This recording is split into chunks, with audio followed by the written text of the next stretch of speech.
श्रीमद् भगवत गीता के 11वें अध्याय का महात्म। श्री महादेव जी कहते हैं, प्रिय गीता के वर्णन से संबंध रखने वाली कथा एवं विश्वरूप अध्याय के पावन महात्म को श्रवण करो।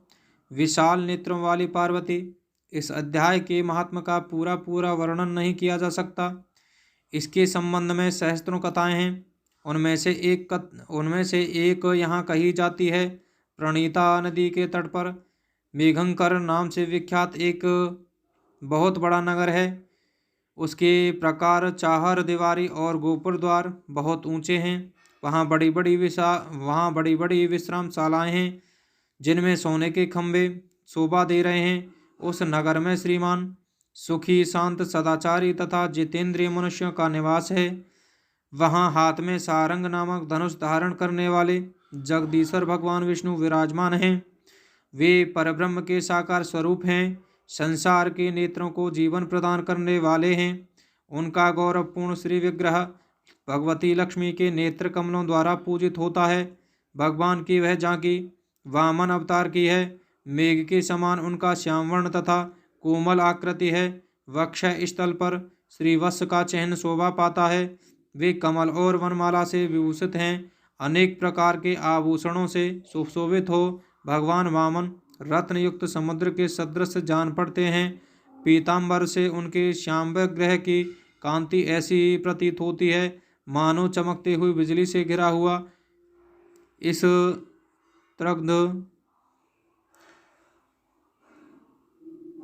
नग्न मेघ शोभा पा रहा है। उस भगवान वामन का दर्शन करके जीव जन्म एवं संसार के बंधन से मुक्त हो जाता है। उस नगर में मेखला नामक महान तीर्थ है जिसमें स्नान करके मनुष्य शाश्वत वैकुंठ धाम को प्राप्त होता है। वहाँ जगत के स्वामी करुणा सागर भगवान नरसिंह का दर्शन करने से मनुष्य 7 जन्मों के किए हुए घोर पाप से छुटकारा पा जाता है। जो मनुष्य मेखला में गणेश जी का दर्शन करता है वह सदा दुस्तर विघ्नों के भी पार हो जाता है। उसी मेघंकर नगर में कोई श्रेष्ठ ब्राह्मण थे जो ब्रह्मपरायण, ममता और अहंकार से रहित, वेद शास्त्रों में प्रवीण, जितेंद्रिय तथा भगवान वासुदेव के शरणागत थे। उनका नाम सुनंद था। प्रिय वे सारंग धनुष धारण करने वाले श्री भगवान के पास गीता के 11वें अध्याय विश्वरूप दर्शन योग का पाठ किया करते थे। उस अध्याय के प्रभाव से उन्हें ब्रह्मज्ञान की प्राप्ति हो गई थी। परमानंद संदेह से पूर्ण उत्तम ज्ञानमयी समाधि के द्वारा इंद्रियों के अंतर्मुख हो जाने के कारण वे निश्चल स्थिति को प्राप्त हो गए थे और सदा जीवन मुक्त योगी की स्थिति में रहते थे। एक समय जब बृहस्पति सिंह राशि पर स्थित थे, महायोगी सुनंद ने गोदावरी तीर्थ की यात्रा आरंभ की। वे क्रमशः विरज तीर्थ, तारा तीर्थ, कपिला संगम, अष्ट तीर्थ, कपिला द्वार, नरसिंहवन, अंबिकापुरी तथा करस्थानपुर आदि क्षेत्रों में स्नान और दर्शन करते हुए विवाह मंडप नामक नगर में आए। वहां उन्होंने प्रत्येक घर में जाकर अपने ठहरने के लिए स्थान मांगा, परंतु कहीं भी उन्हें स्थान नहीं मिला। अंत में गांव के मुखिया ने उन्हें एक बहुत बड़ी धर्मशाला दिखा दी। ब्राह्मण ने साथियों सहित उसके भीतर जाकर रात में निवास किया। सवेरा होने पर उन्होंने अपने को तो धर्मशाला के बाहर पाया, किंतु उनके और साथी नहीं दिखाई दिए। वे उन्हें खोजने के लिए चले। इतने में ही ग्रामपाल मुखिए से उनकी भेंट हो गई। ग्रामपाल ने कहा, मुनिश्रेष्ठ, तुम सब प्रकार से दीर्घायु जान पड़ते हो। सौभाग्यशाली तथा पुण्यवान पुरुषों में तुम सबसे पवित्र हो। तुम्हारे भीतर कोई लोकोत्तर प्रभाव विद्यमान है। तुम्हारे साथी कहाँ गए और कैसे इस भवन से बाहर हुए, इसका पता लगाओ। मैं तुम्हारे सामने इतना ही कहता हूँ कि तुम्हारे जैसा तपस्वी मुझे दूसरा कोई नहीं दिखाई देता। विप्रवर, तुम्हें किस महामंत्र का ज्ञान है, किस विद्या का आश्रय लेते हो तथा किस देवता की दया से तुम्हें अलौकिक शक्ति आ गई है।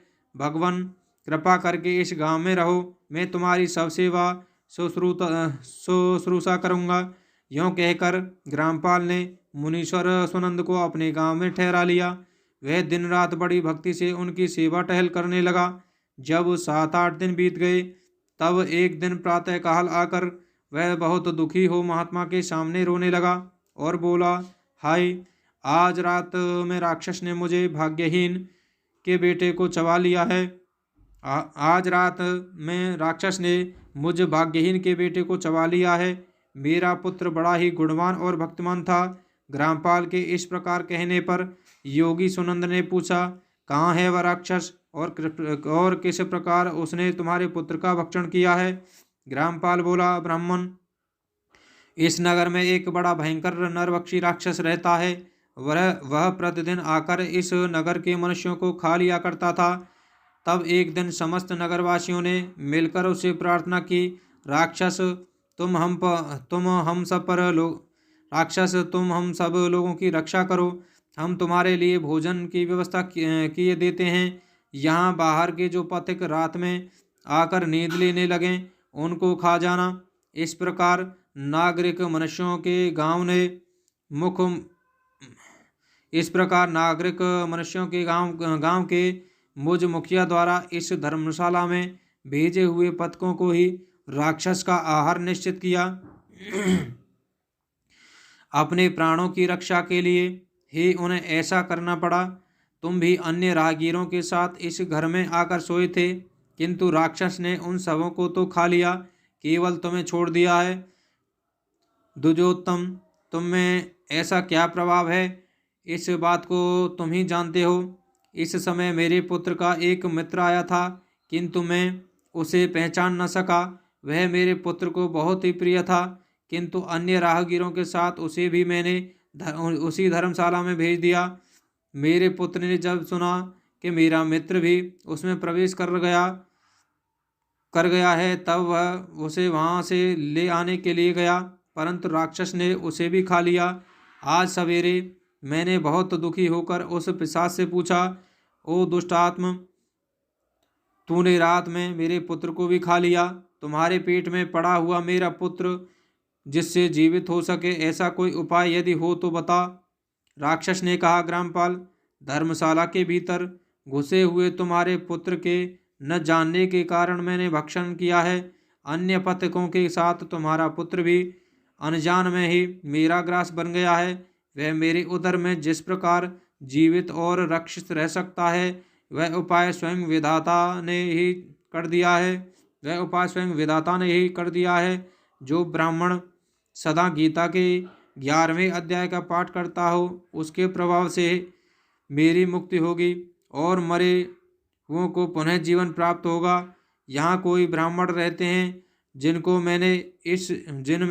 मैंने एक दिन धर्मशाले से बाहर कर दिया था। वे निरंतर गीता के 11वें अध्याय का जप किया करते हैं।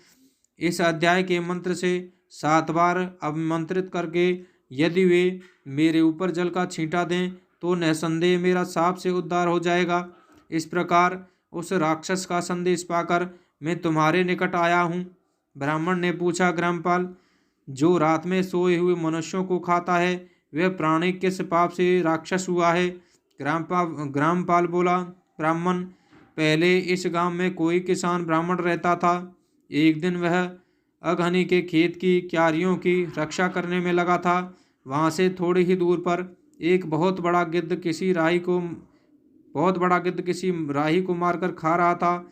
उसी समय एक तपस्वी कहीं से आ निकले, जो उस राही को बचाने के लिए दूर से ही दया दिखाते आ रहे थे। गिद्ध उस राही को खाकर आकाश में उड़ गया। तब तपस्वी ने कुपित होकर उस किसान से कहा, ओ दुष्ट हलवाहे, तुझे धिक्कार है। तू बड़ा ही कठोर और निर्दयी है। दूसरे की रक्षा से मुंह मोड़कर केवल पेट पालने के धंधे में लगा है। तेरा जीवन नष्ट प्राय है। अरे जो चोर, डाढ़ वाले जीव, सर्प, शत्रु, अग्नि, विष, जल, गीध, राक्षस, भूत तथा वेताल आदि के द्वारा घायल हुए मनुष्यों की शक्ति होते हुए भी उपेक्षा करता है, वह उनके वध का फल पाता है। जो शक्तिशाली होकर भी चोर आदि के चंगुल में फंसे हुए ब्राह्मणों को छुड़ाने की चेष्टा नहीं करता, वह घोर नरक में पड़ता और पुनः भेड़ियों की योनि में जन्म लेता है। जो वन में मारे जाते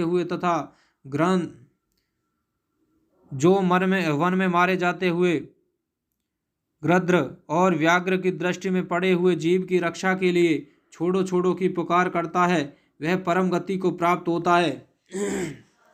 जो मनुष्य गौओं की रक्षा के लिए व्याघ्र, भील तथा दुष्ट राजाओं के हाथ से मारे जाते हैं, वे भगवान विष्णु के उस परम पद को पाते हैं जो योगियों के लिए भी दुर्लभ है। सहस्त्राश्वमेघ और 100 वाजपेयी यज्ञ मिलकर शरणागत रक्षा की 16वीं कला के बराबर भी नहीं हो सकते। दीन तथा भयभीत जीव की उपेक्षा करने से पुण्यवान पुरुष भी समय आने पर कुंभिकपाक नामक नगर में पकाया जाता है। तूने दुष्ट गिद्ध के द्वारा खाए जाते हुए राही को देखकर उसे बचाने में समर्थ होते हुए भी जो इसकी रक्षा नहीं की, इससे तू निर्दयी जान पड़ता है, अतः तू राक्षस हो जा। हलवाहा बोला, महात्मन, मैं यहाँ उपस्थित अवश्य था, किंतु मेरे नेत्र बहुत देर से खेत की रक्षा में लगे थे, अतः पास होने पर भी गिद्ध के द्वारा मारे जाते हुए इस मनुष्य को मैं नहीं जान सका, अतः मुझ दीन पर आपको अनुग्रह करना चाहिए। तपस्वी ब्राह्मण ने कहा, जो प्रतिदिन गीता के 11वें अध्याय का जप करता है, उस मनुष्य के द्वारा अभिमंत्रित जल जब तुम्हारे मस्तक पर पड़ेगा, उस समय तुम्हें सांप से छुटकारा मिल जाएगा। यह कहकर तपस्वी ब्राह्मण चले गए और वह हलवाहा राक्षस हो गया। अतः दुश्रेष्ठ, तुम चलो और 11वें अध्याय से तीर्थ के जल को अभिमंत्रित करो, फिर अपने ही हाथ से उस राक्षस के मस्तक पर उसे छिड़क दो। ग्रामपाल की यह सारी प्रार्थना सुनकर ब्राह्मण का हृदय करुणा से भर आया। वे बहुत अच्छा कहकर उसके साथ राक्षस के निकट गए। वे ब्राह्मण योगी थे। उन्होंने विश्वरूप दर्शन नामक 11वें अध्याय से जल अभिमंत्रित करके उस राक्षस के मस्तक पर डाला। गीता के 11वें अध्याय के प्रभाव से वह सांप से मुक्त हो गया।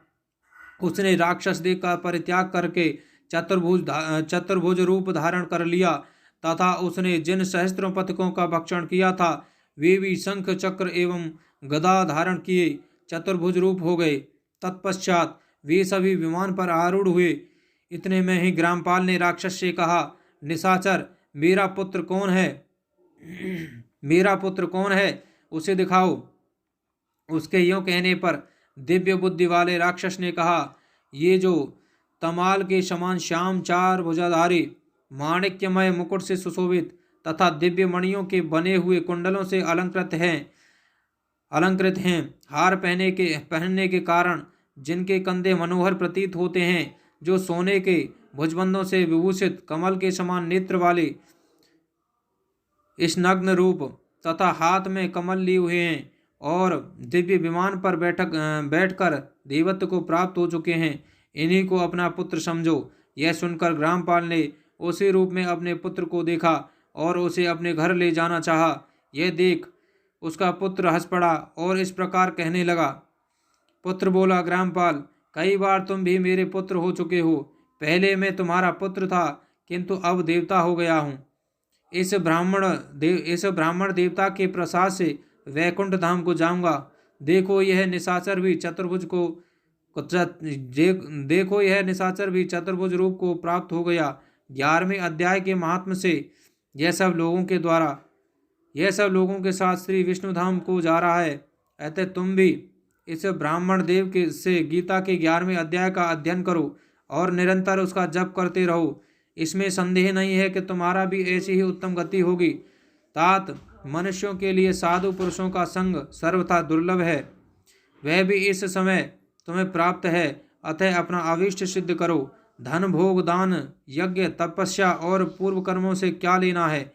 विश्व रूपाध्याय के पाठ से ही परम कल्याण की प्राप्ति हो जाती है।